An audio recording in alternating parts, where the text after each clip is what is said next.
పెళ్లి కొడుక్కి పెళ్లి కూతురికి పెళ్ళి అయిన తర్వాత ఊరేగింపు జరగాలట. అలా ఊరేగిస్తే కాలసర్ప దోషం, రాహుకేతు దోషం పోతుందట. ఎంతో దూరం కూడా ఊరేగించక్కర్లేదట. కొంచెం దూరం ఊరేగిస్తే జనాలు ఉన్న చోట ఆ కాలసర్పదోషం పోతుందట. ఊరేగించిన తర్వాత ఇంటికి వచ్చాక లోపలికి వచ్చే ముందు గుమ్మం దగ్గర కొబ్బరికాయని పీచు వాళ్ళ వైపు పెట్టి కర్పూర హారతి వెలిగించి వాళ్ళకి చూపించి ఆ కొబ్బరికాయ కొడితే కాలసర్పదోషం పోతుందట.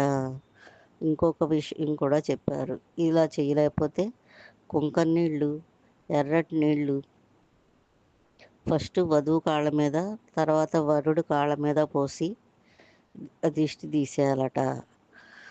మనం అయితే బయట పారబోసేస్తున్నాం. అలా కాకుండా ఫస్ట్ పెళ్లి కూతురి కాళ్ళ మీద, తర్వాత పెళ్లి కొడుకు కాళ్ళ మీద ఆ కుంకుమ నీళ్ళు పోసేయాలట. ఇలా చేస్తే వాళ్ళకి ఐశ్వర్యం వస్తుందట, గొడవలు రావట, సంతోషంగా ఉంటారట, కాలసర్పదోషం పోతుందట, అన్ని దోషాలు పోతాయట.